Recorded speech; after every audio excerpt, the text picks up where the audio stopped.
Bonjour la famille, bienvenue sur Stories with Madesi. Veuillez vous abonner et laisser un j'aime pour nous, cela signifie énormément pour nous. Partagez également cette vidéo à vos amis et à vos proches, et activez les notifications pour ne manquer aucune de nos futures vidéos. Merci de le faire. Installez-vous et détendez-vous pendant que nous plongeons dans l'histoire. La lumière du soleil matinal filtrait à travers les rideaux crème, projetant des lignes dorées sur le sol du salon où Mara Nwachukwu était assise, une tasse de thé à la main, son esprit à des millions de kilomètres. À 34 ans, elle se comportait avec l'élégance tranquille de quelqu'un qui avait vu trop de choses mais avait choisi le silence plutôt que le drame. Sa vie avec Dominique avait autrefois ressemblé à une douce chanson, un mélange de rires, de projets et de rêves chuchotés partagés sous des draps usés. Mais maintenant, après des années de mariage, cette musique s'était éteinte pour laisser place au silence. Dominique n'était plus l'homme avec qui elle avait construit. Il était devenu quelqu'un qu'elle reconnaissait à peine, un homme de stature, de charme, de richesse et d'une absence croissante. « Tu es toujours si silencieuse » disaient les gens. Mais ce qu'ils ne comprenaient pas, c'est que le silence n'était pas une faiblesse. C'était son armure. La maison était grande maintenant, avec des sols en granit froid et de larges escaliers qui faisaient écho aux pas. Elle ne ressemblait plus à une maison, juste à un symbole du succès de Dominique, un succès qu'elle avait aidé à construire. Il était rarement à la maison, toujours en réunion ou en conférence, revenant avec une odeur de parfum cher dans des hôtels qui ne leur appartenaient pas. Et quand il lui parlait, c'était avec le détachement d'un homme qui se divertit d'un léger désagrément. Pourtant, Mara ne disait rien. Elle cuisinait. Elle travaillait. Elle souriait poliment lors des dîners et refusait les interviews lorsque les journalistes voulaient parler à la femme derrière le magnate. Parce que qu'y avait-il à dire? Que derrière chaque projecteur dont il jouissait se tenait une femme qui avait sacrifié son héritage, la mémoire de son père et sa voix pour le construire? Elle le savait. Et un jour, il le saurait aussi. Dominique avait toujours su parler au cœur de Mara, non pas avec de grands gestes, mais avec une vulnérabilité soigneusement placée. Il s'asseyait à côté d'elle dans leur modeste appartement et dessinait ses rêves avec une ferveur qui illuminait la pièce. « J'ai juste besoin d'une grande opportunité, Mara, a-t-il dit un soir, les yeux remplis d'espoir. La terre de ton père, c'est une propriété de premier choix. Si je l'utilise comme garantie, je peux enfin obtenir le financement. » Elle a hésité. Cette terre n'était pas juste un lopin de terre. C'était un morceau de l'héritage de son père. Son père avait travaillé toute sa vie pour la posséder, et avant de mourir, il lui avait rappelé de ne jamais la prendre à la légère. Mais Dominique a posé sa main sur la sienne doucement. « Je ne te laisserai pas tomber. C'est pour nous. J'ai juste besoin que tu crois en moi comme tu l'as toujours fait. » Ce n'est pas le plaidoyer qui l'a ému, mais le regard dans ses yeux, cette faim désespérée de s'élever au-dessus de leur situation. Et donc, contre ses instincts, elle a dit « D'accord, Dom, faisons-le ensemble. » Le transfert légal de la propriété a été rapide, trop rapide. Dominique a insisté pour s'occuper lui-même des documents, affirmant qu'il avait déjà parlé à un avocat qui rationaliserait le processus. Mara avait des questions, mais il les a écartées avec des baisers et des promesses. « Nous serons toujours copropriétaires. C'est juste à mon nom temporairement. La banque en a besoin comme ça, a-t-il dit. » Elle a hoché la tête, bien que son estomac se soit tourné avec malaise.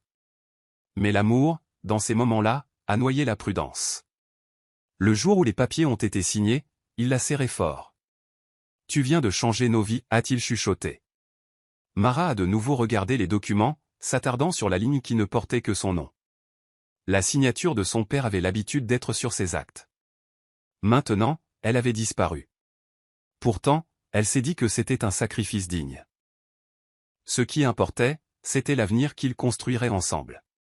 Elle ne savait pas qu'au moment même où le stylo a quitté le papier, un autre type d'homme a émergé en Dominique, un qui détenait maintenant le pouvoir, sans contrôle et sans discussion. Un qui venait de sécuriser la première brique de son empire, non pas avec sa propre sueur, mais avec la confiance tranquille de sa femme. Les 6 premiers mois après le transfert de la terre ont été un tourbillon. La proposition de Dominique a été approuvée par la banque et le prêt accordé en quelques semaines. Peu de temps après, la construction de son premier bureau a commencé sur le sol même où le père de Mara avait autrefois marché pieds nus. Mara était là à chaque étape, l'aidant à choisir des fournisseurs, à équilibrer les feuilles de calcul, à négocier avec les fournisseurs et même à taper des propositions commerciales tard dans la nuit. Elle sautait souvent le sommeil, s'assurant que la paie était traitée à temps ou que les appels des clients étaient renvoyés. Dominique, quant à lui, a commencé à prendre plus de réunions seul. Tu t'occupes de l'arrière-plan, disait-il. Tu es meilleur à ça. Mara a accepté l'arrangement. Cela ne la dérangeait pas d'être la fondation. Tu es le visage, je suis les mains, plaisantait-elle souvent. Mais ce qui a commencé par de l'humilité s'est rapidement transformé en invisibilité. Chaque fois que les médias présentaient la nouvelle start-up technologique révolutionnant la logistique, Dominique était toujours la seule image sous les projecteurs, serrant la main des investisseurs, parlant lors de forums, s'attribuant le mérite sans hésitation. C'était subtil au début, la façon dont son nom s'est effacé des conversations. Lors des événements de l'entreprise, lorsque les employés demandaient « Qui a conçu notre modèle d'intégration de clients ?» Dominique souriait modestement et disait « Juste un peu de réflexion tardive ». Il a omis la partie où Mara avait passé 3 semaines sans dormir à le perfectionner. Lors d'une cérémonie de remise de prix d'entreprise, le maître de cérémonie l'a présenté comme un visionnaire autodidacte qui a commencé avec rien d'autre que du courage. Mara était assise au 3e rang, le cœur battant, se demandant si Dominique corrigerait le récit. Il ne l'a pas fait. Il a simplement accepté la plaque avec un sourire et un clin d'œil aux caméras. À la maison cette nuit-là, Mara a demandé doucement « Tu ne penses pas que ça aurait été bien de me mentionner ?» Dominique a ri, enlevant sa cravate. « Ce n'est pas si important, Mara. Tu sais ce que tu as fait. Je sais ce que tu as fait. Est-ce que tout doit être public ?» Elle a souri faiblement, mais est allée se coucher avec une douleur tranquille dans la poitrine. L'Empire grandissait, mais l'espace entre eux aussi. Son nom devenait un chuchotement dans l'Empire même qu'elle avait aidé à mettre au monde. Dominique ne l'embrassait plus pour lui dire au revoir le matin. Certains jours, il ne lui parlait même pas, sauf si c'était à propos de quelque chose dont il avait besoin. L'homme qui s'accrochait autrefois à sa main et disait « Nous construirons cela ensemble » reconnaissait à peine sa présence maintenant. Quand elle posait ses repas, il mangeait tout en faisant défiler son téléphone. Quand elle demandait comment ses réunions s'étaient passées, il répondait avec des phrases coupées. Bien. C'était correct. Pas grand-chose. Elle a cessé de demander. Leurs routines autrefois partagées, cuisiner ensemble, se promener le soir, prier avant de se coucher, ont disparu sans cérémonie. Ils dînaient maintenant plus souvent à l'extérieur qu'à la maison. Son parfum persistait sur ses vêtements longtemps après minuit, et Mara a remarqué la façon dont il changeait rapidement de chemise en rentrant. Parfois, il recevait un appel, la regardait, et sortait pour y répondre. La maison, autrefois remplie de projets partagés et de musique douce, résonnait maintenant de silence. Et pourtant, elle ne disait rien. Non pas parce qu'elle ne ressentait rien, mais parce qu'elle commençait à le voir pour ce qu'il était vraiment. Elle s'est tenue occupée, élargissant ses projets de pigiste, organisant les archives de l'entreprise depuis la maison, aidant même quelques nouveaux entrepreneurs sur le côté. Mais Dominique n'a jamais posé de questions sur son travail. Pas une seule fois. Un soir, alors qu'elle était assise en train de plier le linge, il est descendu les escaliers dans un costume noir qu'elle n'avait jamais vu auparavant. « Tu vas quelque part ?» a-t-elle demandé, levant les yeux. Il n'a pas rencontré ses yeux. Événement. Un truc de dernière minute. Ne m'attends pas. Son cœur s'est serré. Tu veux que je vienne, a-t-elle demandé doucement. Il a fait une pause, puis a souri d'un air suffisant. Pas vraiment ton genre de foule. Les mots ont piqué plus qu'elle ne le laissait paraître. Elle a hoché la tête et est retournée plier ses vêtements, pressant le col d'une chemise qu'il porterait pour charmer les autres, pendant que sa femme était assise dans l'ombre. Plus tard cette nuit-là, elle était allongée dans son lit, fixant le plafond, son côté du lit encore froid. Elle n'était pas triste. Pas exactement. Quelque chose de plus profond s'était installé dans son esprit, pas de la douleur mais de la reconnaissance. Elle ne faisait plus partie de son avenir. Mais ce qu'il ne savait pas, c'est qu'elle préparait tranquillement le sien. Le changement n'est pas passé inaperçu. Les gens parlaient doucement, avec prudence, comme s'ils craignaient que leur voix ne porte dans le calme fragile de Mara. Lors du service du dimanche, la femme du pasteur, une femme aux yeux vifs et au cœur doux, s'est penchée après la bénédiction. « Ma chère, tu vas bien ? J'ai remarqué que tu es assise seule ces jours-ci. » Mara a souri et a menti. Il est juste occupé avec le travail. Tout va bien. Mais en marchant vers sa voiture, elle a aperçu les regards des autres femmes de la congrégation. De la sympathie masquée en politesse, une curiosité inquiète. Même sa meilleure amie Amaka avait commencé à faire attention. Autour d'un café un après-midi, Amaka a finalement dit ce qui lui brûlait la langue depuis des semaines. Mara, je n'essaie pas de te contrarier, mais quelqu'un que je connais a vu Dominique dans un salon à Abuja avec quelqu'un. Mara n'a pas bronché. Elle a remué son thé lentement. Une cliente, j'en suis sûr. Amaka s'est penchée, la voix basse. Il l'a embrassée, Mara, sur les lèvres, en public. La tasse dans la main de Mara s'est immobilisée à mi-chemin, la cuillère a tinté une fois, puis est restée silencieuse. Elle n'a pas réagi comme Amaka s'y attendait. Pas d'explosion. Pas de larmes. Juste un petit soupir fatigué. Je le savais depuis un moment, a dit Mara doucement. Je ne voulais juste pas le voir. Cette nuit-là, elle n'a pas confronté Dominique. Au lieu de cela, elle s'est assise à son bureau et a ouvert un vieux journal, celui qu'elle utilisait quand ils ont commencé à se fréquenter. Feuilletant les pages, elle s'est arrêtée sur une ligne qu'elle avait écrite il y a des années. S'il cesse de me choisir, j'espère avoir la force de me choisir moi-même. Cette phrase a persisté dans son esprit comme une prophétie. Elle a commencé à lister tout ce qu'elle avait apporté à son entreprise, non pas par amertume, mais pour la documentation. Reçu, email, date, transaction. Elle a créé un dossier intitulé « Juste au cas où ». Les chuchotements avaient confirmé ce que son silence avait essayé de supprimer. Et alors que le vent des ragots portait de nouvelles vérités à ses oreilles, Mara a pris une décision tranquille. Si ce mariage s'effondrait vraiment, alors il tomberait selon ses termes, pas les siens. C'est arrivé un jeudi soir. Dominique venait de quitter la maison en hâte, oubliant son deuxième téléphone glissé sous une pile de documents dans son tiroir. Mara ne le cherchait pas. Elle avait seulement ouvert le tiroir pour trouver un stylo.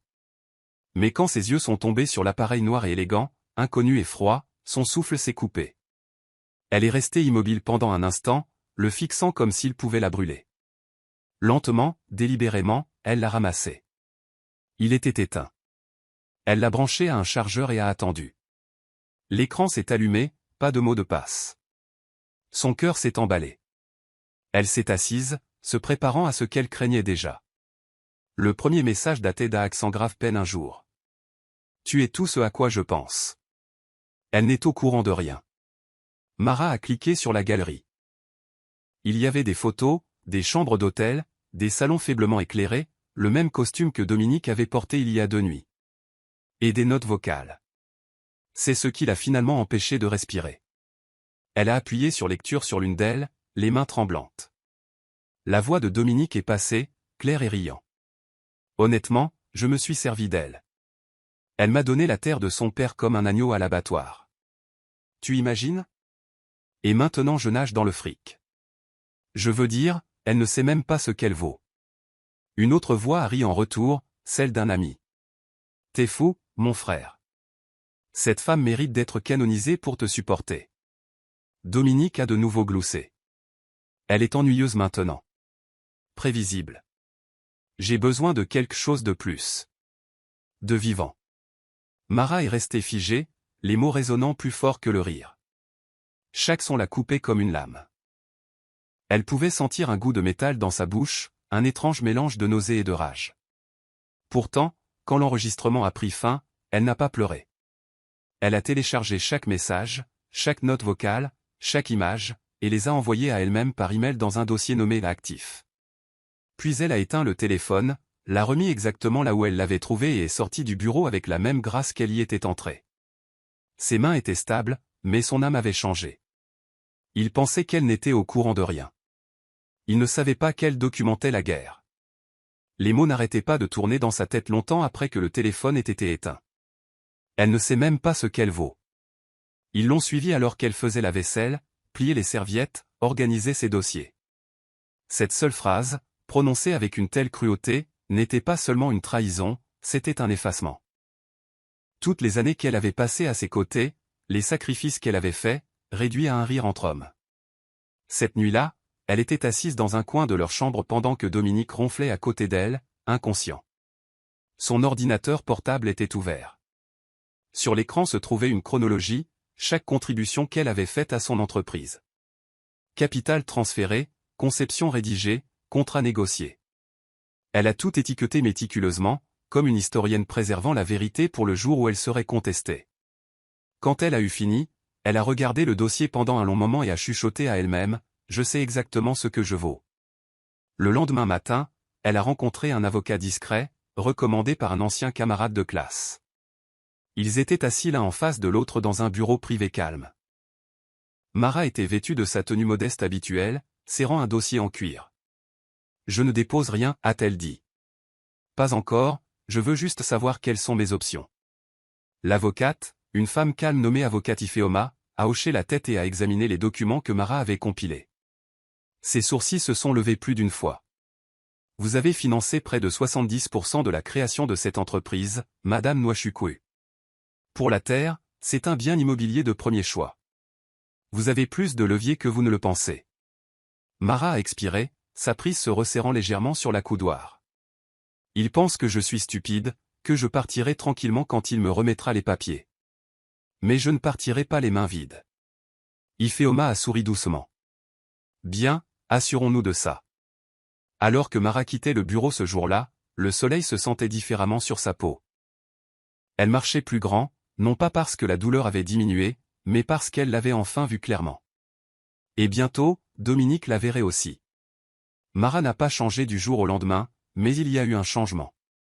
Un abandon tranquille de la naïveté, remplacé par un calme aiguisé par la trahison. Elle n'essayait plus d'attirer l'attention de Dominique. Au lieu de cela, elle s'est complètement retirée de son orbite. Quand il rentrait tard, elle ne demandait pas où il avait été. Quand il partait tôt, elle ne lui offrait pas de petit déjeuner. Son silence n'était plus un plaidoyer pour la paix, c'était une stratégie. Elle a commencé à s'habiller différemment, non pas pour la séduction, mais pour le commandement. Les blazers tranchants ont remplacé ses cardigans doux. Des tons neutres, des chaussures plates, elle se déplaçait avec intention. Elle a ouvert une nouvelle adresse email sous son nom de jeune fille, a engagé un deuxième avocat pour examiner le transfert de propriété des années précédentes et a contacté un détective privé par l'intermédiaire de l'avocat Ifeoma. C'était un policier à la retraite nommé inspecteur Ken, aux yeux vifs et fidèles. « J'ai besoin de discrétion », lui a dit Mara. Il a hoché la tête. « Madame, j'ai vu des femmes s'effondrer pour moins que ça. Mais vous, vous construisez quelque chose. Je vais vous aider à le construire correctement. » L'inspecteur Ken a commencé à surveiller les activités de Dominique. En quelques jours, il avait des photos de Dominique lors de dîners, de check-ins d'hôtels et de fêtes privées avec la même femme, une influenceuse de mode populaire nommée Sonia Ed. Pendant ce temps, Mara a gardé sa routine intacte, souriant aux voisins, assistant à l'église, faisant des courses. Mais la nuit, elle a examiné les rapports de Ken et archivé chaque dossier. Dans l'un des clips de surveillance, on entend Dominique dire à Sonia, « Elle pense que j'investis toujours en nous. Mais la vérité, c'est que j'ai fini de faire semblant. » Mara a mis le clip en pause et a regardé son visage à l'écran, si suffisant, si certain. Elle n'a pas pleuré, n'a pas crié. Au lieu de cela, elle a chuchoté, « Merci de me faciliter la tâche. » Avec l'aide d'Ifeoma, elle a également commencé à mettre à jour son empreinte financière personnelle, se séparant discrètement de chaque compte joint. Ce n'était pas de la vengeance, c'était de la préservation. Et pour la première fois depuis longtemps, Mara se sentait puissante. Pas bruyante, pas amère, puissante. Parce qu'elle n'avait plus besoin de Dominique pour valider son existence. Elle avançait, en silence, mais avec du feu. « J'ai un sommet à Kigali », a annoncé Dominique un samedi matin en emballant un élégant sac de voyage dans la chambre. 3 jours, des investisseurs, c'est une grande affaire. Mara a hoché la tête depuis l'embrasure de la porte, les bras croisés. Ça a l'air important, bon voyage. Elle n'a pas posé de questions, elle n'a pas protesté. Cela l'a troublée. « Tu ne veux même pas savoir qui je rencontre ?» a-t-il demandé, la regardant. Elle a souri légèrement, « Pas besoin. Tu me diras ce que tu veux que j'entende de toute façon. » Il a cligné des yeux, pris au dépourvu. « Qu'est-ce que ça veut dire ?» Elle s'est retournée et est sortie sans répondre. Le chauffeur a klaxonné. Dominique a fermé son sac et est parti sans un mot de plus.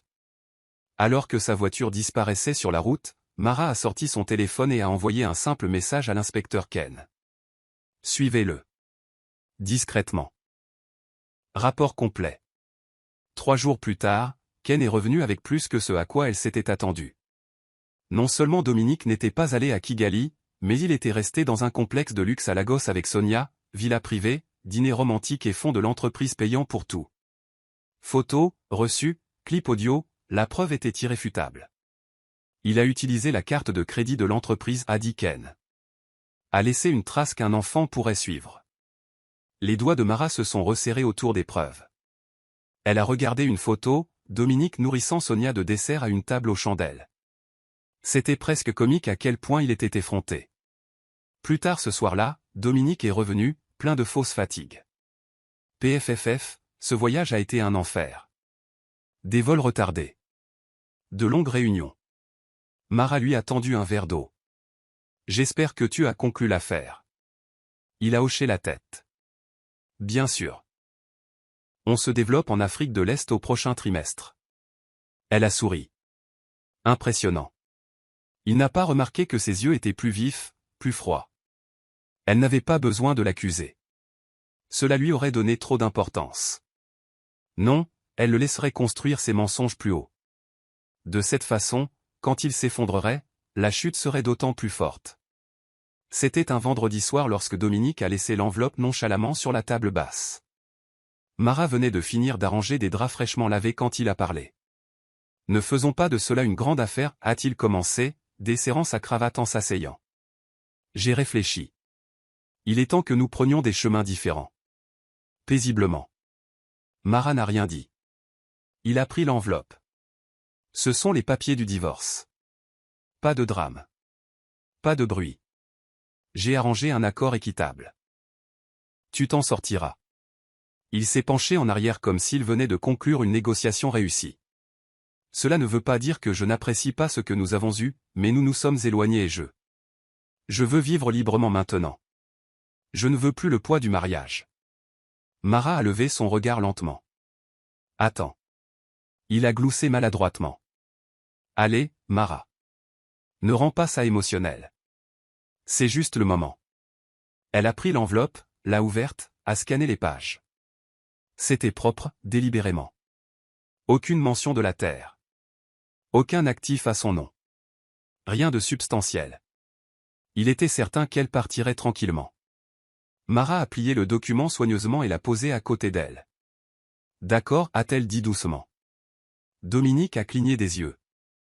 D'accord, a-t-elle hoché la tête, se levant. Tu veux t'en aller, tu l'as. Son ton était serein, mais son esprit s'emballait. Il pensait qu'elle serait brisée, qu'elle s'accrocherait ou pleurerait. Il ne réalisait pas qu'elle avait déjà 5 pas d'avance. Cette nuit-là, pendant que Dominique regardait le football dans le salon, Mara a envoyé un email à l'avocat Ifeoma. Il a fait son coup. Commençons. Elle a envoyé le dossier complet, les fichiers de surveillance, les données de téléphone, les notes vocales et les traces financières. Dans un message séparé, elle a ajouté « Veuillez préparer une réponse. Je ne partirai pas les mains vides. » Pendant ce temps, Dominique était assis sur le canapé, souriant, envoyant un SMS à Sonia. Elle a signé sans un mot. Je t'avais dit qu'elle ne se battrait pas. Et juste comme ça, il est entré dans son propre piège, mis en place non pas par une femme amère, mais par une qui savait exactement ce qu'elle valait et qui en avait assez de rester silencieuse. Le bureau de l'avocat Ifeoma était niché à l'intérieur d'un complexe commercial calme, loin du genre d'endroit que Dominique regarderait à 2 fois. C'était intentionnel. Quand Mara est entrée ce lundi matin, elle n'était plus la même femme qui attendait que Dominique rentre à la maison. Elle est venue préparée, tenant un sac d'ordinateur portable avec des dossiers étiquetés et une clé USB. L'avocate Ifeoma a levé les yeux de son bureau avec un hochement de tête d'approbation. J'ai examiné les papiers du divorce, a-t-elle commencé. Il n'y a rien là-dedans pour vous, Mara. Aucune mention d'actifs conjoints, aucun droit sur la terre. C'est conçu pour vous anéantir, Mara a hoché la tête calmement. C'est pourquoi nous répondrons différemment. Il veut une sortie tranquille. Je veux une divulgation publique complète si nécessaire. Elle a ouvert son ordinateur portable et a commencé à partager des fichiers, des reçus d'investissement, des permis de construire, des accords de prêt initiaux, des contrats avec sa signature. La pile a grandi alors qu'Ifeoma examinait chacun avec un intérêt professionnel. Vous avez fait plus que le soutenir, a-t-elle dit. Vous avez co-construit toute cette entreprise. Le ton de Mara était égal, et maintenant j'ai l'intention de récupérer ce qui m'appartient.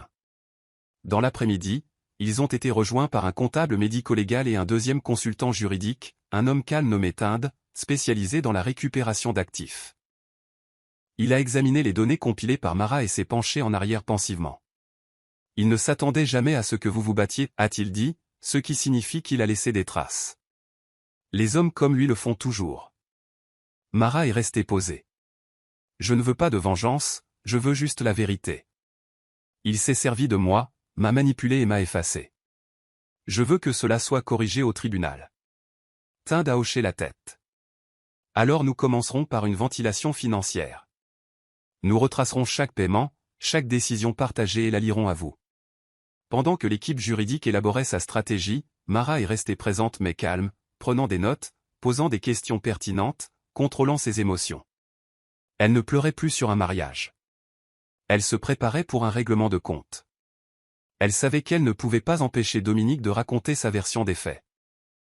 Mais quand le moment viendrait, sa version ne serait pas un chuchotement. Elle serait documentée, indéniable et dévastatrice. Dans ce moment, elle ne serait pas mise à l'écart. Plus tard cette semaine-là, Mara a rencontré un consultant en preuves numériques spécialisé dans l'authentification vocale et la corrélation chronologique. Le petit bureau sentait légèrement les fils soudés et le café chaud. Elle a remis la clé USB du téléphone jetable à un jeune technicien nommé Chic, qui s'est immédiatement mis au travail.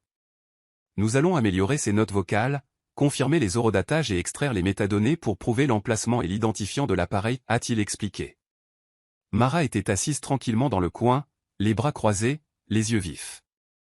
L'une des notes vocales a crépité à travers les haut-parleurs, le rire de Dominique suivi d'eux. Elle m'a donné la terre de son père comme un bonbon. Je n'ai même pas eu à demander 2 fois. Chic a levé les yeux, les sourcils levés.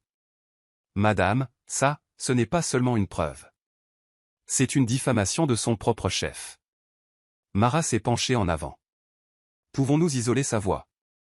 Chic a hoché la tête. Nous pouvons l'améliorer et la faire correspondre à des vidéos publiques de lui parlant. Cela tiendra au tribunal, faites-moi confiance. C'était tout ce dont elle avait besoin.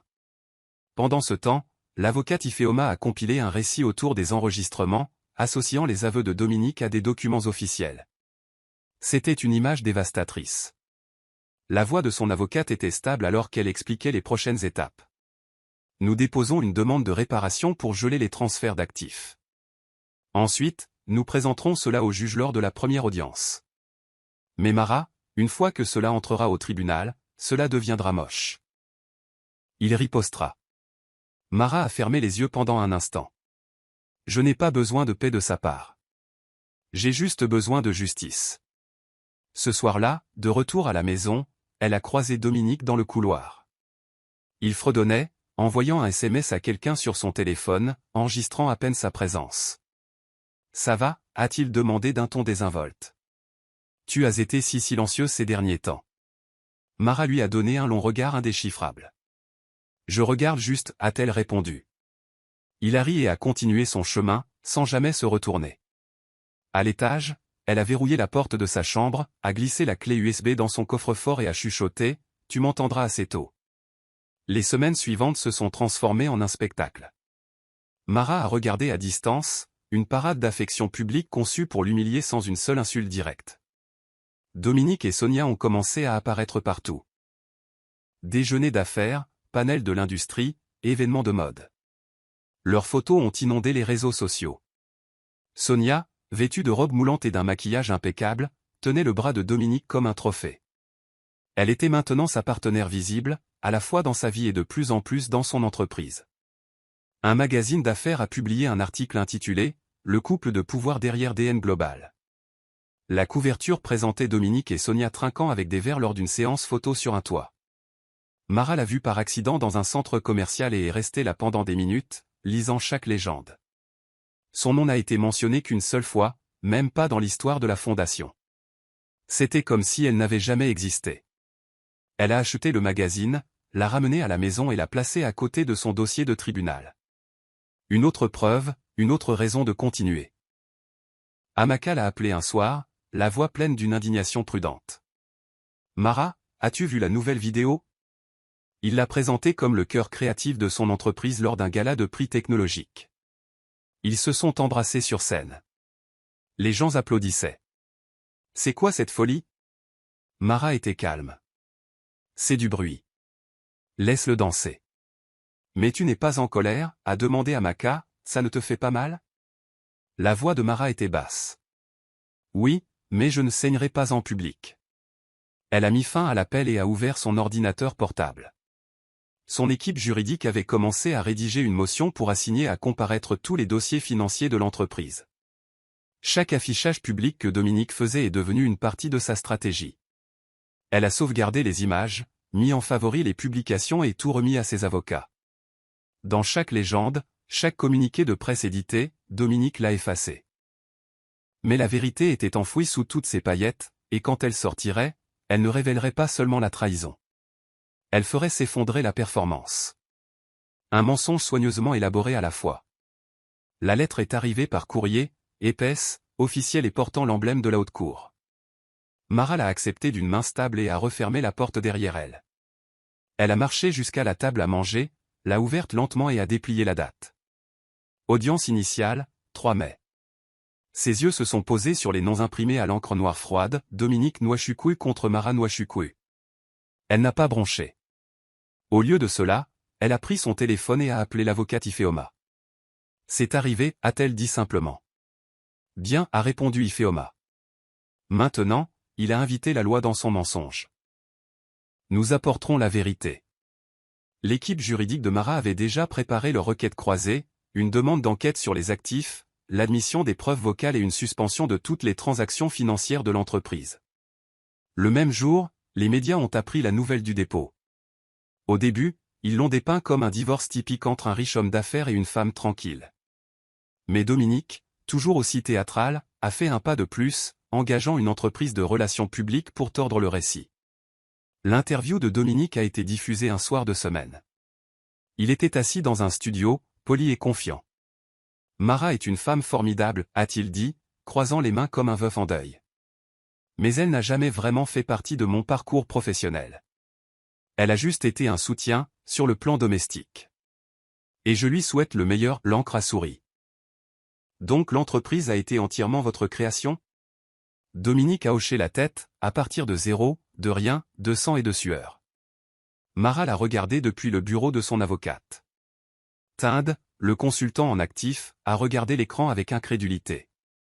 Il double la mise sur le mensonge, a-t-il marmonné. Mara a tendu la main vers la télécommande et a coupé le son. Laissez-le parler, a-t-elle dit. Plus il prétend, plus la chute sera dure. Ce soir-là, elle a tapé une déclaration tranquille et l'a envoyée à Ifeoma. Je choisis toujours le silence, jusqu'à ce que le tribunal demande ma voix. Alors je répondrai une fois, avec des preuves. Le compte à rebours avait commencé, et plus Dominique devenait bruyant, plus son silence devenait assourdissant. 2 nuits avant l'audience du tribunal, Mara est sortie de la ville sans le dire à personne. Elle est arrivée à l'ancien domaine de son père, l'endroit où la terre s'étendait autrefois large et intacte, maintenant enterrée sous du béton et de hauts immeubles. Le nouveau développement scintillait sous les lampadaires, mais Mara a ignoré les bâtiments. Elle est passée devant eux, par la porte arrière, et s'est dirigée vers l'unique arbre que son père avait planté il y a des décennies.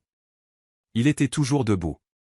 Elle s'est assise en dessous, enlevant ses talons, pressant sa paume dans le sol. Les souvenirs l'ont envahie, les soirs où son père s'asseyait sur le porche avec elle, sa voix calme mais ferme. Ne laisse jamais l'amour t'aveugler sur la propriété. Un homme qui a besoin de ton aide, mais qui cache ton nom, ne t'aime pas.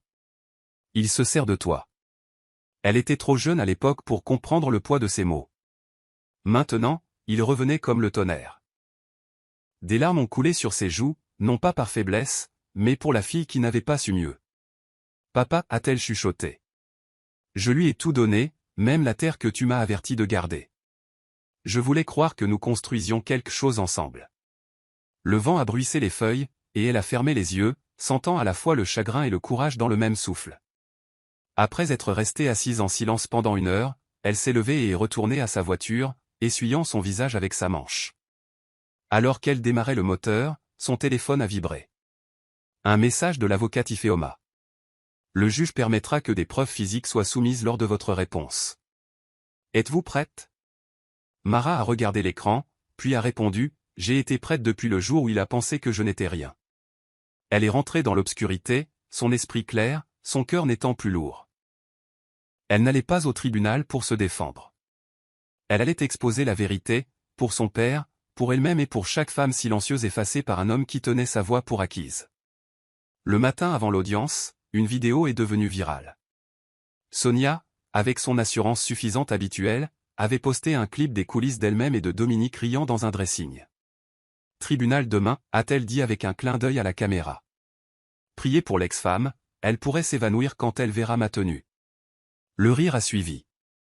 Dominique est apparu en arrière-plan, ajustant sa cravate. « Dis-lui de ne pas porter de noir comme une veuve », a-t-il plaisanté. Le clip a accumulé des milliers de vues en quelques heures, suscitant à la fois l'admiration et la critique. Amaka a immédiatement envoyé la vidéo à Mara.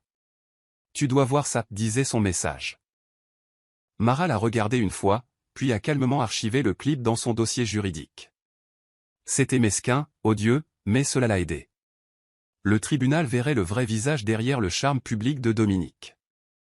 Et Sonia venait de s'exposer comme complice de l'humiliation. Chaque sourire suffisant qu'il diffusait ferait écho plus fort une fois que la vérité se dévoilerait. Pendant que l'Internet débattait si la moquerie de Sonia était de l'ombre ou de la sauvagerie, Mara a repassé sa simple robe de tribunal en silence. Elle n'avait pas besoin de glamour, elle avait besoin de dignité. Alors qu'elle posait sa tenue sur le lit, son téléphone a de nouveau vibré, une notification de nouvelle cette fois. Le fondateur de Dominique Nwachukwu attendu au tribunal pour une bataille de divorce très médiatisée. Des sources disent que l'affaire implique des actifs cachés. Elle a pris une inspiration, a éteint la télévision et s'est assise près de la fenêtre avec son journal. Certaines femmes crient, d'autres restent silencieuses jusqu'à ce que la pièce soit obligée d'écouter, a-t-elle écrit. Ce soir-là, Dominique est rentré plus tard que d'habitude. Il ne lui a pas dit un mot, a juste passé devant elle en fredonnant, confiant. Elle l'a regardé sans parler. « Tu n'as aucune idée de ce qui t'attend », a-t-elle pensé. Pendant qu'il dormait profondément à côté d'elle cette nuit-là, Mara est restée bien éveillée, ne répétant rien, parce que la vérité ne nécessitait aucune performance. Le lendemain ne serait pas la fin de son silence. Ce serait le début de son effondrement. Le palais de justice se dressait devant elle comme un monument de pierre de la justice. Mara est sortie de la voiture lentement, ses talons claquant doucement sur le sol carrelé alors qu'elle entrait. Elle portait une simple robe bleu marine et tenait un mince dossier en cuir sous son bras, pas d'entourage, pas de théâtralité. Dominique est arrivé quelques minutes plus tard, escorté par son avocat et 2 assistants. Il était vêtu d'un costume de créateur, souriant pour les caméras, chuchotant à Sonia, qui le suivait dans un tailleur-pantalon lavande discret, ses yeux scrutant la presse. Les journalistes bourdonnaient, demandant « Est-il vrai que votre femme veut une part de l'entreprise qu'elle n'a pas construite ?» Dominique a seulement souri. À l'intérieur de la salle d'audience, la tension était palpable. L'avocat Ifeoma s'est penché vers Mara et a chuchoté « Restez posés. Ils essaieront de provoquer des émotions, ne bronchez pas. » Mara a hoché la tête, croisant ses mains sur ses genoux. Quand Dominique est entré et l'a vue déjà assise, il a eu un double regard. Elle ne ressemblait pas à quelqu'un qui suppliait d'être sauvé. Elle ressemblait à quelqu'un qui était prêt à être entendu. La juge, une femme plus âgée avec un regard vif, a appelé le tribunal à l'ordre. L'avocat de Dominique a commencé avec confiance, dépeignant Dominique comme un homme autodidacte dont l'épouse de soutien mais non impliquée n'avait rien à faire en réclamant ses actifs. « Mon client a construit DN Global à partir de rien », a dit l'avocat. Madame Nwachukwu n'a aucune propriété légale d'une quelconque participation. Son rôle était entièrement domestique. Mara est restée immobile, son expression indéchiffrable. Dominique lui a volé des regards occasionnels, confus par son calme. Sonia était assise au dernier rang, souriant d'un air suffisant, faisant tourner ses tresses. L'avocat Ifeoma a pris des notes, sans réagir, tandis que Tinde mettait en évidence des documents en préparation. La première heure de procédure a été sèche, des formalités procédurales, des soumissions de relevés financiers et des chronologies. Pourtant, Mara n'a pas parlé. Elle a écouté, observé, a stocké chaque mensonge pour plus tard. Quand le tribunal a fait une brève pause, Dominique est passé devant le banc de Mara et a marmonné « Tu fais perdre leur temps à tout le monde. Ça ne changera rien. » Elle a levé les yeux vers lui lentement et a dit « Nous verrons. » C'était la première fois qu'elle lui parlait depuis des semaines. C'était suffisant pour le faire s'arrêter.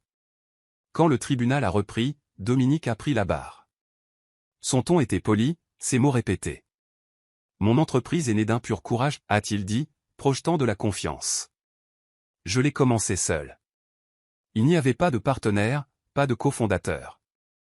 Ma femme m'a soutenu émotionnellement, oui, mais elle n'a jamais fait partie des opérations.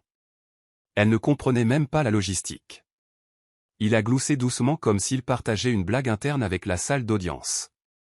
Son avocat a ajouté, « L'intérêt soudain de Madame Nwachukwu pour cette affaire découle plus de l'amertume que de la contribution. Il n'y a aucune trace de son implication dans les documents officiels de l'entreprise. C'était une tactique intelligente pour faire paraître Mara désespérée, s'accrochant. » La juge a écouté attentivement, prenant occasionnellement des notes. Dominique était dans son élément. Son charme fonctionnait sur la plupart des salles, et aujourd'hui, il s'y est penché pleinement. Il s'est même adressé directement à la juge par moment. « Votre honneur, je l'ai aimé sincèrement, mais ceci, c'est une question d'affaires, et cette entreprise est la mienne. » L'avocate Ifeoma est restée calme. Elle n'a pas fait d'objection, pas encore. Mara était assise droite, son expression inchangée. Lorsqu'on lui a demandé si elle avait quelque chose à dire, elle a refusé pour l'instant. La juge a incliné la tête. « Vous avez eu la parole, Monsieur Nwachukwu, a-t-elle dit. Nous reviendrons à cela après le contre-interrogatoire. » Dominique est descendu de la barre, confiant d'avoir scellé le récit. Dans le couloir, pendant une brève pause, Sonia lui a tendu une bouteille d'eau. « Tu as été brillant, a-t-elle chuchoté. Elle ressemblait à une statue, a ricané Dominique. Elle n'a rien, pas de preuves, ce n'est que du bruit.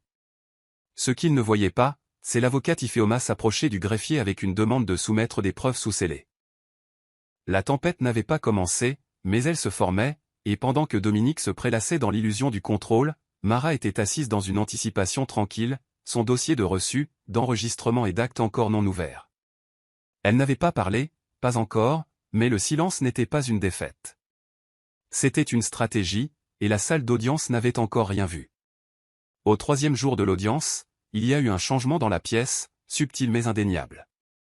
La voix de Dominique avait été forte, ses déclarations audacieuses. Mais l'expression de la juge commençait à se durcir. La liste des contradictions dans ses témoignages grandissait. Pendant ce temps, l'équipe de Mara avait déposé une demande d'audit plus approfondie. Personne ne s'y était attendu de la part de la femme tranquille.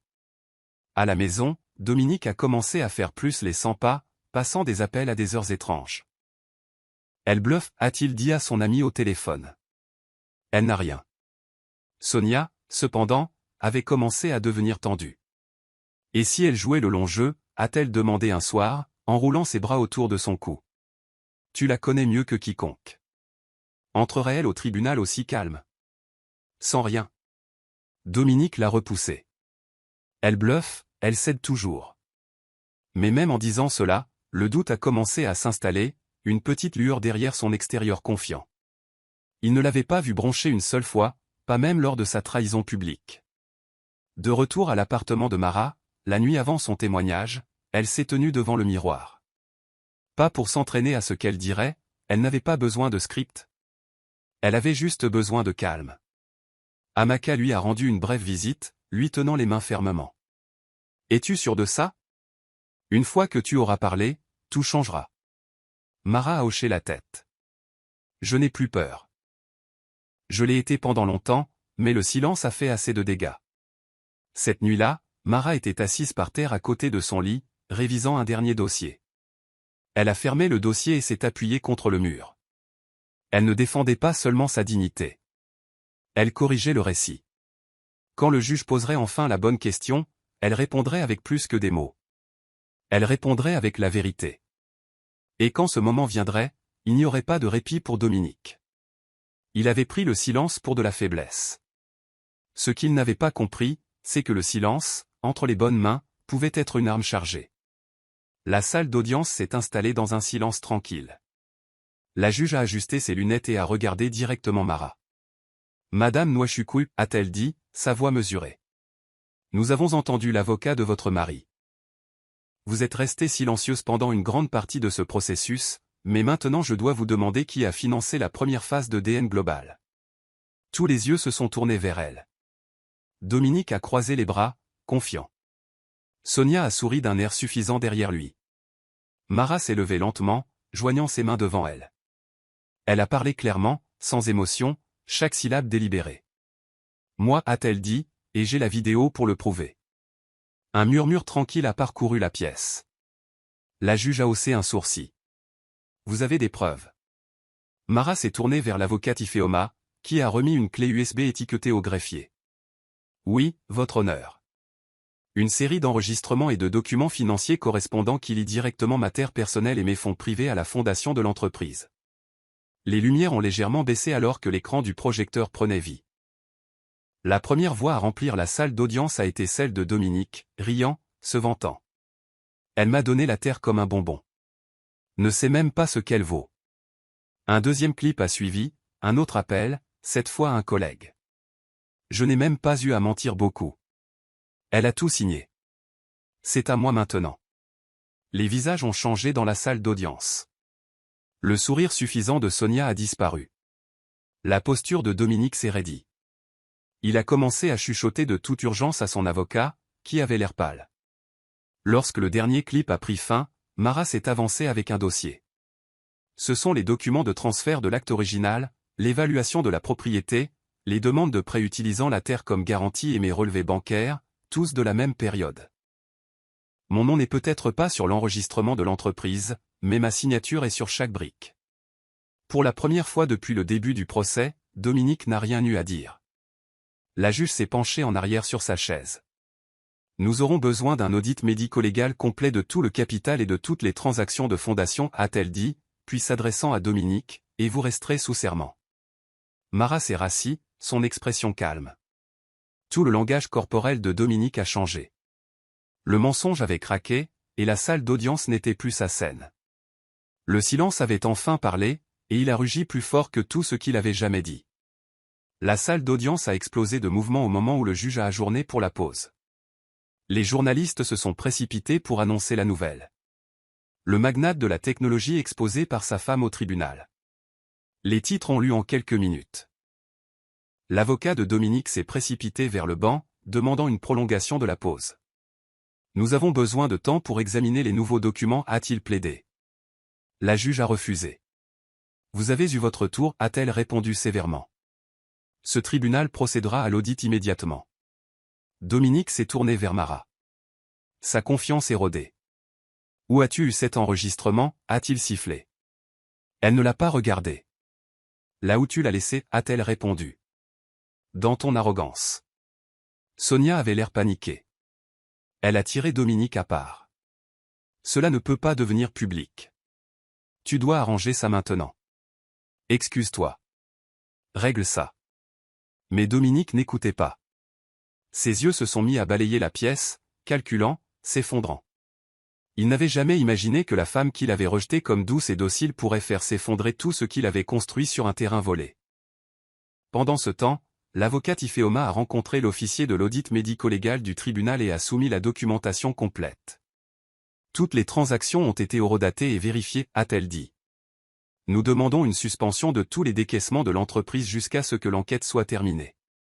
La juge a hoché la tête. Approuvé. Aucun mouvement d'actifs de l'entreprise, aucun retrait de compte et aucun versement de dividendes tant que ce tribunal n'en décidera pas autrement. La mâchoire de Dominique s'est serrée. Il a réalisé que non seulement son image s'effondrait, mais que son contrôle sur DN Global lui échappait. À l'extérieur de la salle d'audience, la foule avait grandi. Les caméramens ont afflué, poussant des microphones à tout le monde qui sortait. Quand Mara est sortie, son visage posé, un journaliste a demandé, « Madame Nwachukwu, depuis combien de temps avez-vous ces preuves ?» Elle a fait une pause, puis a répondu simplement, « Assez longtemps pour savoir que je ne serai plus réduite au silence. » Elle n'est pas restée pour d'autres questions. À l'intérieur de la voiture, elle a regardé son reflet dans la vitre. Pour la première fois depuis des années, elle ne voyait pas quelqu'un qui attendait d'être choisi. Elle a vu la femme qui avait toujours su ce qu'elle valait, même quand personne d'autre ne le savait. La prochaine audience a repris dans une atmosphère tendue. Cette fois, le greffier du tribunal a commencé par distribuer des copies imprimées de l'acte de propriété original, avec le nom du défunt père de Marat, son transfert d'héritage et le nom de Dominique ajouté après une renonciation signée. La salle d'audience a de nouveau murmuré. L'avocat Ifeoma s'est levé. Votre honneur, la terre utilisée pour garantir le capital de fondation de DN Global n'a jamais été l'actif de Dominique Nwachukwu. C'était l'héritage de la famille de Marat, remis en fiducie, et non abandonné comme un cadeau. Il a revendiqué la propriété sous la tromperie. La juge a examiné le document attentivement. Et cela n'a jamais été divulgué dans les dépôts d'entreprise, a-t-elle demandé. Tinde s'est levé. Pas une seule fois, votre honneur. En fait, cet acte a été omis de la liste des actifs initiaux de l'entreprise soumise à la commission des affaires d'entreprise. Les yeux de la juge se sont plissés. Alors M. Nwachukwu a non seulement omis un actif critique, mais il a sciemment dissimulé une fausse origine de financement. La bouche de Dominique est devenue sèche. Son avocat a frénétiquement feuilleté les dossiers. Il n'y a eu aucune réfutation. Marat était assise tranquillement, son regard stable alors que le poids de la vérité s'installait sur la salle d'audience. La terre que son père était mort en protégeant était maintenant le fil même qui dénouait l'empire de Dominique. Cet acte, a ajouté l'avocat Ifeoma, a été la différence entre le rejet et l'approbation de son premier prêt bancaire. Sans lui, il n'y aurait pas de DN Global. Dominique a essayé d'intervenir. Elle me l'a donné de son plein gré, mais la juge a levé la main. Ce n'est pas le problème. Le problème est ce que vous en avez fait, et comment vous l'avez effacé. Le tribunal est tombé dans le silence. L'officier de l'audit s'est avancé. Nous avons tracé une piste financière liant directement la valeur de la garantie de la terre à un décaissement de 48 millions de dollars en capital de démarrage approuvé sous votre nom, mais garanti par sa succession. Dominique s'est assis lentement, secoué. Il a regardé à travers la pièce Marat cette fois, la voyant vraiment. Non pas comme sa femme, non pas comme une menace, mais comme la seule personne qui pouvait détruire tout ce qu'il pensait être en sécurité. Et elle l'avait fait sans élever la voix. La salle d'audience fonctionnait maintenant sous un nouveau ton, celui du détail médico-légal, pas de la théâtralité. 2 auditeurs indépendants ont prêté serment et ont été chargés de passer au peigne fin les dossiers financiers de DN Global depuis le tout début. Le processus était méticuleux. Ils ont examiné chaque facture, chaque contrat et chaque injection de capital dans l'ordre chronologique. Le premier jour de la présentation de l'audit, la salle d'audience a écouté l'auditeur principal, M. Akande, se tenir devant la juge. Nos conclusions préliminaires indiquent que plus de 68% du financement de fondation de DN Global provenait de la vente et de la valeur mise à profit de la propriété enregistrée au nom de Madame Nwachukwu. Il existe également des preuves documentées de transferts directs récurrents de ses comptes personnels, totalisant 22,6 millions de dollars au cours des 8 premiers mois d'opération. La pièce était silencieuse.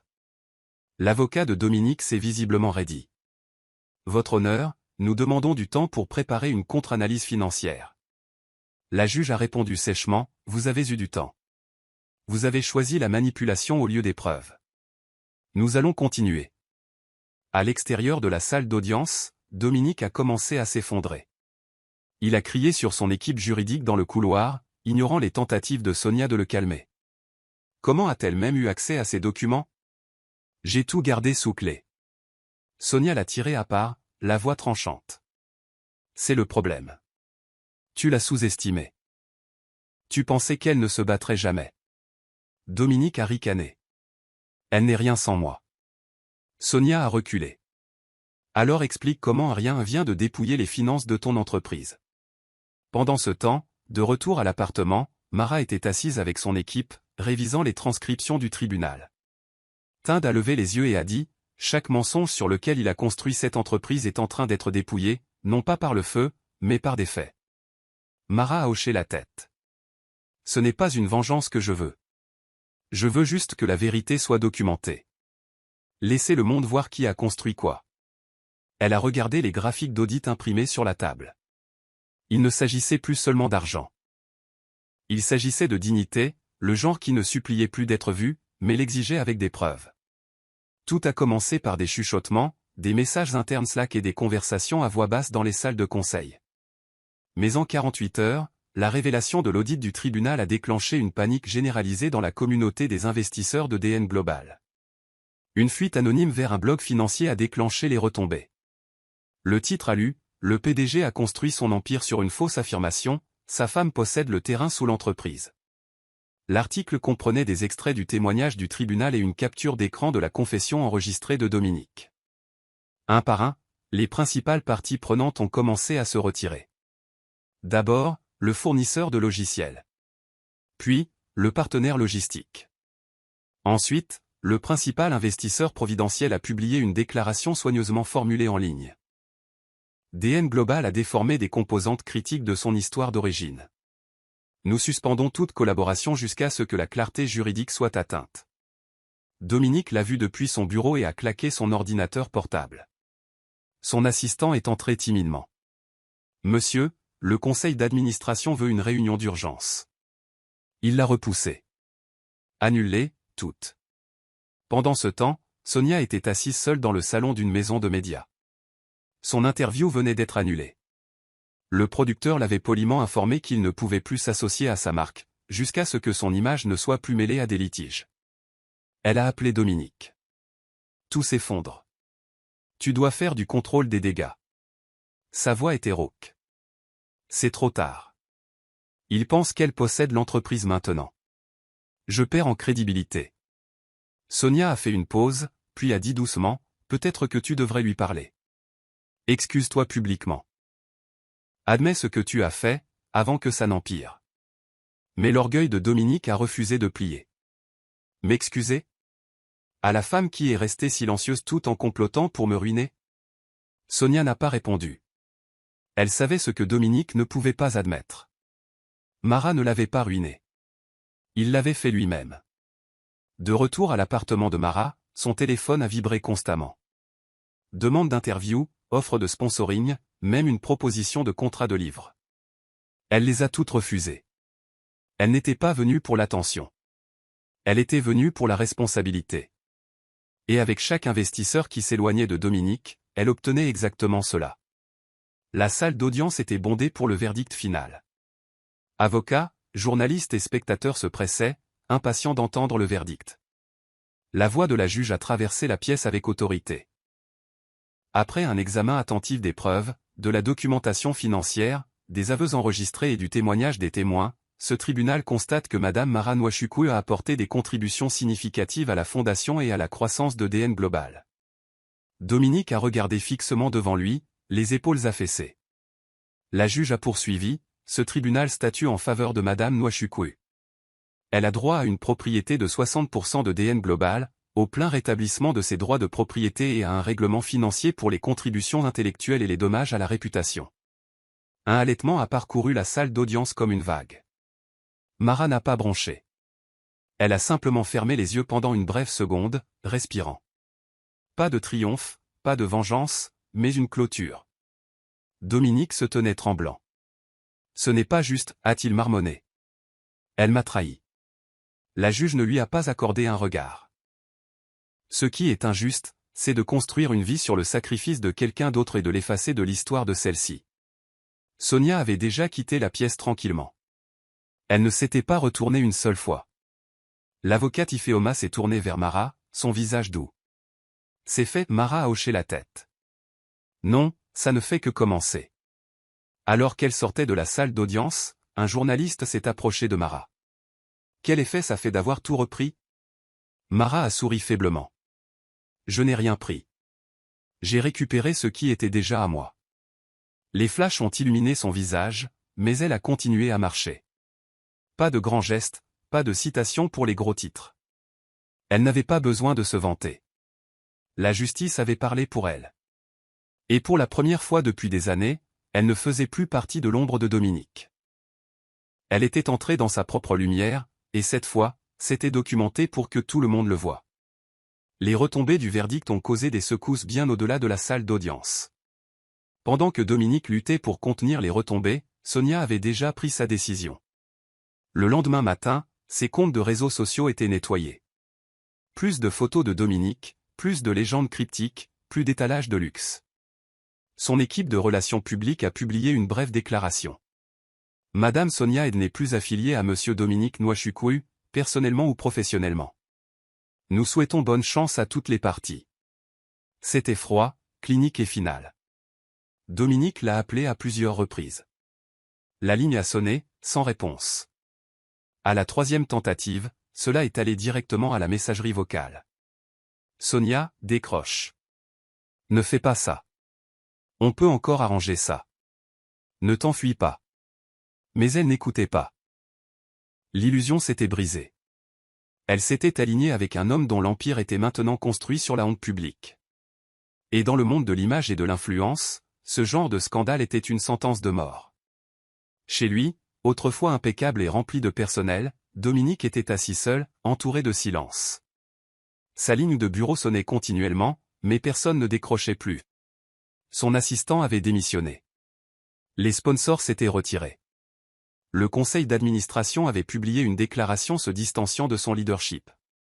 Il a fait défiler de vieilles vidéos de lui-même, des remises de prix, des interviews, des panels d'affaires, où il se tenait grand, confiant, loué. Mais maintenant, tout cela ressemblait à un mensonge qui se jouait au ralenti. Son téléphone a vibré une fois de plus, une alerte de nouvelles. Le fondateur de DN Global perd le contrôle de l'entreprise après que sa femme ait prouvé sa propriété. Il a jeté le téléphone à travers la pièce, respirant lourdement. Dans un moment de désespoir, il a ouvert le chat de Sonia et a tapé « S'il te plaît. Je suis désolé. Je ne pensais pas que ça irait si loin. » Mais le message ne s'est jamais affiché comme délivré. Elle l'avait bloqué, et dans le vide soudain qu'elle a laissé, il a ressenti ce qu'il avait refusé de ressentir pendant des années, l'abandon. C'était enfin à son tour d'être laissé pour compte. Dans une dernière tentative pour sauver son image, Dominique a publié une vidéo publique. Il était assis devant un mur blanc, les yeux rouges, la voix rauque. À mes supporters, j'ai fait des erreurs. À mes investisseurs, je vous ai laissé tomber. Et à Mara, mon ex-femme, j'ai eu tort. Je t'ai tenue pour acquise. Tu as cru en moi quand personne d'autre ne l'a fait. Tu as construit avec moi. J'aurais dû honorer cela. La section des commentaires a été inondée instantanément, certains offrant de la sympathie, la plupart avec des réponses cinglantes. Trop peu, trop tard. Excuse-toi au tribunal, pas en ligne. Tu as ri d'elle. Maintenant, le monde rit de toi. Dominique a éteint son écran avant que le contre-coup ne le consume complètement. Il avait cru que le remords lui achèterait la rédemption. Mais le public n'était pas intéressé par le chagrin. Il voulait la responsabilité. Et Mara? Elle n'a même pas reconnu la vidéo. Elle n'en avait pas besoin. Le silence qu'il avait autrefois enterré était maintenant le sien. Lors d'un forum d'affaires pour femmes cette semaine-là, Mara a été invitée en tant qu'invitée. Elle était assise tranquillement à un panel jusqu'à ce que la modératrice demande finalement « Qu'est-ce qui vous a donné le courage de vous battre ?» Mara s'est penchée en avant et a répondu « Je ne me suis pas battue. J'ai exposé. » Il y a une différence. La pièce est devenue silencieuse. Une femme dans le public s'est levée et a applaudi. Puis une autre. Puis d'autres encore. Elle n'applaudissait pas seulement sa victoire. Elle célébrait sa dignité. Dominique a regardé le clip vidéo depuis son bureau maintenant vide.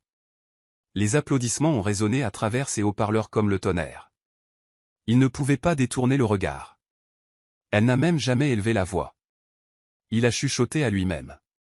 Elle n'a pas eu à le faire. Dehors, des manifestants se sont rassemblés avec des pancartes sur la justice financière et les droits des femmes. Mara était devenue quelque chose de plus que son ex-femme. Elle était un symbole. Et Dominique, autrefois une star, était devenue une note de bas de page dans son histoire de force tranquille et de valeur indéniable. La première visite de Mara au siège de DN Global sous sa propriété a été calme, sans annonce. Il n'y a pas eu de communiqué de presse, pas de ballon, pas de caméra. Elle portait un costume gris et des talons bas, ses cheveux tirés en un simple chignon. Le personnel a fait une pause quand elle est entrée. Certains se tenaient maladroitement, ne sachant pas s'il fallait la saluer comme la femme qui était autrefois entrée avec Dominique ou la femme qui possédait maintenant légalement l'espace. Mara a brisé le silence avec un hochement de tête. « Bonjour » a-t-elle dit doucement. « Veuillez continuer ce que vous faisiez. » La réceptionniste a cligné des yeux. « Voulez-vous que votre nom soit sur la porte, madame ?» Mara a jeté un coup d'œil au panneau de verre qui portait toujours celui de Dominique. Elle a secoué la tête. Non, laissez le travail parler plus fort que le non. Elle a marché dans le couloir, observant, écoutant, prenant des notes mentales. Cette fois, elle n'était pas derrière le rideau. Elle était à la barre. Dans la salle de conférence, elle a rencontré le conseil d'administration intérimaire. Ils se sont levés pour la saluer, ne sachant pas comment elle dirigerait les choses. Elle s'est installée sur sa chaise et a dit « Je ne suis pas ici pour remplacer des gens. Je suis ici pour réparer la direction. » L'un des membres du conseil s'est éclairci la gorge. « Madame, nous avons été induits en erreur. Nous avons cru sa version. Nous ne savions pas. » Mara n'a pas offert de ressentiment. Ce qui compte, c'est ce que vous faites maintenant que vous savez. Elle a examiné les rapports, les prévisions budgétaires et les préoccupations concernant la culture d'entreprise. Il n'y avait aucune vengeance dans ses décisions, seulement de la structure, de l'efficacité et de l'empathie. À la fin de la journée, un nouveau ton avait été donné. DN Global ne serait pas un lieu de manipulation, mais un lieu de mérite. Alors qu'elle montait dans l'ascenseur pour partir, une jeune employée s'est précipitée après elle. « Madame Nwachukwu, a-t-elle dit, à bout de souffle. Merci de ne pas avoir abandonné. » Mara s'est retournée, a souri doucement et a répondu, « Nous ne nous élevons pas en faisant du bruit. Nous nous élevons en sachant qu'en parler et en parlant avec la vérité. » Les portes se sont refermées. Elle n'était plus un chuchotement en arrière-plan. Elle était le calme qui a remplacé la tempête. L'invitation était inattendue, une demande formelle d'un grand média pour que Mara prenne la parole lors d'une conférence de presse télévisée. Pendant des semaines, elle avait refusé les interviews, évité les couvertures de magazines et rejeté les contrats d'édition. Mais maintenant, après réflexion et les conseils de l'avocate Ifeoma, elle a accepté. Une interview, a-t-elle dit fermement. Pas de drame, juste de la clarté. L'événement a eu lieu dans un petit auditorium, sans bannière flashy ni lumière clignotante, juste une toile de fond simple qui lisait « La vérité dans les affaires ». Alors que Mara montait sur la plateforme dans un chemisier crème et un pantalon à jambes larges, la pièce est devenue silencieuse. Les caméras ont pointé. Les journalistes se sont penchés en avant. La modératrice a souri chaleureusement. « Madame Nwachukwu, merci d'être ici. Le monde a vu votre histoire se dérouler. Pouvons-nous vous demander, pourquoi avez-vous attendu si longtemps pour parler ?» Mara a joint ses mains et a répondu, « Parce que le silence n'est pas toujours une reddition. Parfois, c'est une forme de pouvoir. J'ai attendu parce que la vérité avait besoin de temps pour se former, pas de bruit. » Les questions qui ont suivi n'ont pas toutes été douces. Un journaliste a demandé, « Croyez-vous que Dominique mérite le pardon ?» Mara a fait une pause. Le pardon est personnel.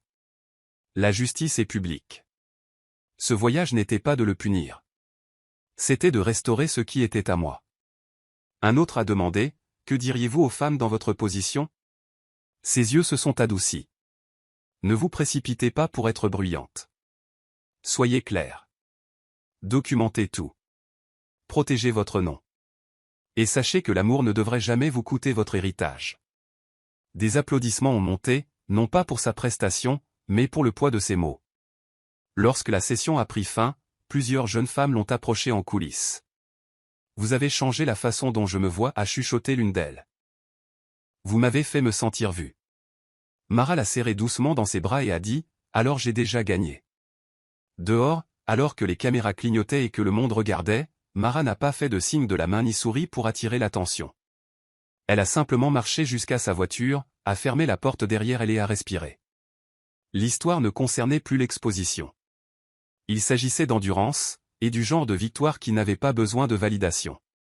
Un mois plus tard, Mara se tenait à nouveau sur la terre de son père, qui faisait maintenant partie d'un développement florissant ancré par l'entreprise qu'elle avait récupérée. Le soleil était bas, projetant un or doux sur les rangées de nouveaux bâtiments. Elle était revenue non pas en tant que femme, non pas en tant que partie à un litige, mais en tant que femme qui avait bouclé la boucle. Elle a marché lentement jusqu'au vieil arbre, celui qui avait traversé le temps, les tempêtes et le silence. Ses talons se sont légèrement enfoncés dans la terre alors qu'elle s'agenouillait à côté de lui. Elle a sorti une petite photo encadrée de son sac à main, son père la tenant enfant. « Je l'ai fait, papa » a-t-elle chuchoté. « Je ne me suis pas battue pour la vengeance. Je me suis battue pour protéger ce que tu m'as laissé, et je ne l'ai pas laissé l'effacer. » Une légère brise a passé à travers les branches. À ce moment-là, Mara n'a ressenti aucune colère. Elle a ressenti la paix. Non pas parce que tout avait été restauré, mais parce qu'elle s'était prouvé qu'elle n'avait jamais été perdue en premier lieu. Plus tard ce soir-là, elle a organisé un dîner tranquille, pas de presse, pas de grands discours. Juste des amis proches, son équipe juridique, Amaka et quelques femmes qu'elle avait encadrées ces dernières semaines. Ils étaient assis sous des lumières chaudes, mangeant et riant, non pas comme des personnes se remettant d'une tempête, mais comme celle qui l'avait surmontée. Amaka a levé un verre. Amara, a-t-elle dit, les yeux brillants. À la femme qui nous a montré que le silence ne signifie pas la faiblesse, et que lorsque la vérité parle enfin, le monde doit écouter. Mara a fait teinter les verres et a souri. À la construction de choses qui durent, non seulement sur la terre, mais sur le caractère. Cette nuit-là, quand elle était allongée dans son lit, elle a regardé le plafond avec un profond sentiment de satisfaction. Dominique n'était plus un chapitre de sa vie. Il était une leçon. Et l'empire qu'il avait essayé de posséder seul porterait à jamais la preuve de qui avait vraiment posé les fondations. Non pas avec de l'ego, non pas avec de la tromperie, mais avec de la foi, une force tranquille et une vérité indéniable. La fin, voici le verset de la Bible pour l'histoire, Luc 8 verset 17 NIV. Car il n'y a rien de caché qui ne sera pas révélé, et rien de secret qui ne sera pas connu ou mis au jour. Ce verset reflète la vérité centrale du voyage de Mara, que la tromperie, aussi bien cachée soit-elle, ne peut pas durer éternellement. En fin de compte, ce qui était caché dans le silence a été révélé dans la justice, morale de l'histoire. Ne confondez jamais le silence avec la faiblesse, ni la loyauté avec l'ignorance. Ceux qui sont silencieux portent souvent la force la plus profonde. L'histoire de Mara enseigne que la dignité, la préparation et la vérité ont un pouvoir qui surpasse la trahison. Dans un monde obsédé par les apparences, laissez votre caractère parler plus fort que votre voix, et quand le moment viendra, parlez avec des preuves indéniables. C'est la fin de l'histoire. Qu'avez-vous appris de cette histoire? Laissez vos pensées dans la section. Laissez un j'aime et n'oubliez pas de vous abonner et d'activer les notifications pour être averti chaque fois que nous publions nos prochaines vidéos. Partagez également cette vidéo à quelqu'un qui pourrait être intéressé. Merci beaucoup d'avoir regardé.